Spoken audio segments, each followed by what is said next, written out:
Salut la famille, j'espère que vous allez bien, j'espère que vous avez la forme. Moi, je me porte super bien. C'est vrai qu'il fait très chaud ces jours-ci.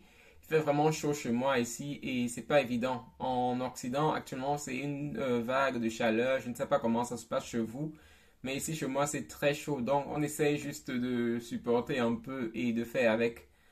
Alors, pour ceux qui me découvrent ici pour la première fois, je m'appelle Emmanuel et sur cette chaîne, on parle de business, on parle d'entrepreneuriat. Lorsque j'ai quelques astuces d'investissement, je les partage ici sur la chaîne pour permettre à un maximum de personnes d'atteindre l'indépendance financière.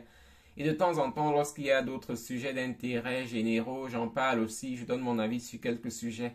Donc, si tu es intéressé par les sujets, n'hésite pas de t'abonner à la chaîne et surtout de cliquer sur la cloche de notification pour être notifié lorsque je publie de nouvelles vidéos. Et lorsque tu regardes des vidéos pareilles, si ça t'apporte quelque chose de plus, n'oublie pas de me laisser le pouce bleu. Le pouce bleu permet de grandir la chaîne, ça m'encourage et ça permet aussi que la communauté grandisse. Merci d'avance.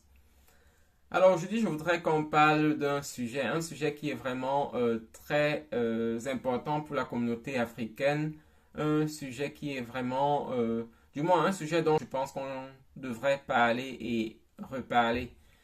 Alors, j'ai regardé une vidéo cette semaine, c'est la vidéo des Sri Lankais qui sont allés retirer le président dans son palais et ça m'a vraiment beaucoup impressionné. J'ai vu une société qui sait savoir ce qu'elle veut, j'ai vu un pays qui sait savoir ce qu'il veut et les citoyens qui savent réclamer ce qui est à eux. Donc, les Sri Lankais, ils sont allés retirer le président de son palais parce qu'il réclamait des choses qui n'arrivaient pas et ça, c'est quelque chose que je trouve intéressant. Je ne suis pas ici pour inciter les gens à faire pareil, mais je pense que quelquefois, on doit vraiment utiliser plusieurs moyens pour réclamer ce qui nous est dû, quoi. Alors, donc, l'une des choses que les Africains, ou bien qui bloquent les Africains, à mon avis, c'est la peur. Plusieurs fois, on veut faire des choses, mais on a vraiment peur. C'est pareil pour le business. Beaucoup de personnes veulent se lancer dans le business, mais ont peur. Peur de ne pas réussir. Et c'est comme ça qu'on ne se lance jamais. Et parfois, on veut réclamer même ce qui nous est dû et on a peur de réclamer. Il y a quelque temps, je vous disais que ma mère a été dupée par quelqu'un. Donc, il est question de ces prestations qui devraient être versées à la Caisse nationale de prévoyance sociale. Donc, on a dû prélever de son salaire plusieurs fois certaines sommes pour verser pour sa pension retraite. Ça n'a jamais été versé. Donc, on s'est rendu compte vraiment plus tard et lorsque j'en parlais avec mon papa, lorsque je voulais agir, mon papa m'a dit de laisser. Et c'est toujours comme ça qu'on agit chez nous. Donc, c'est quelque chose qui nous est dû, c'est quelque chose qu'on devait faire, mais on nous dit laisser. Et parfois, c'est des peurs. Parfois, c'est des peurs, la peur de la relation qu'on a avec la personne et c'est toujours ainsi. Et je pense que c'est vraiment quelque chose qui nous bloque, qui nous empêche d'avancer. J'ai regardé avec beaucoup d'intérêt la vidéo de Philippe Simo lorsqu'il réclame son argent avec plusieurs personnes. Donc, il n'hésite pas de les dénoncer. Il n'a pas peur de dénoncer ceux qui lui doivent de l'argent parce que c'est son argent, quoi. Donc, il a le droit, il a tout le droit de demander, de réclamer son argent.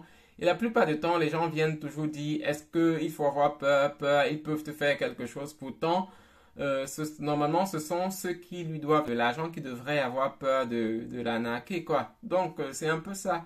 Et vraiment, je trouve que la peur, c'est quelque chose qui nous bloque dans le continent, qui empêche d'avancer. Donc, lorsqu'on va résoudre ce problème de peur, vraiment, les choses vont décoller. Parce que lorsque les gens vont avoir peur, ou bien ne vont plus avoir peur d'investir, ou bien de se lancer dans des business qui peuvent être très lucratifs, les gens vont commencer à faire du business, les gens vont oser et ainsi on aura un continent qui bouge mieux. Et aussi lorsque les gens auront moins peur de réclamer ce qui leur est dû, la frappe va diminuer dans la société ou bien dans notre communauté. Donc je vous encourage vraiment de ne pas avoir peur, de toujours vous lancer lorsque vous avez des opportunités. Si vous avez des opportunités de business, lancez-vous. La peur va vous empêcher d'avancer, la peur va vous appauvrir. Donc, il est question vraiment de pouvoir mettre la peur de côté et d'avancer. Et lorsque vous avez quelque chose à réclamer, vraiment, si quelque chose vous est dû, si quelqu'un vous doit de l'argent, c'est votre droit de demander. Et dans ce cas, il faudra agir. Et dans le cas de ma maman, comme je vous ai dit, elle a travaillé pendant beaucoup d'années. et ces pensions retraite n'ont pas été versées. Et je suis en train de travailler sur le projet et vraiment je vais agir. Je pense que les périodes où on a peur pour rien, on a peur vraiment de tout et de rien, ces périodes sont passées et maintenant on doit passer à l'action. Et c'est ce que je voudrais vous encourager à faire aussi. Vraiment, laissez la peur de côté si vous voulez avancer. Laissez la peur de côté si vous voulez avoir le succès dans votre vie. Parce que la peur vous freine, la peur vous empêche de vous lancer. La peur vous empêche de même seulement réclamer ce qui vous est dû. Donc, c'est un peu ça. Alors, c'est tout ce que je voulais partager avec vous dans cette vidéo. Merci de l'avoir regardé. Merci de la partager aussi autour de vous pour motiver une ou plusieurs personnes de sortir de cet état de peur et de passer à l'action. On se revoit dans une nouvelle vidéo. Bonne journée à vous. Bye.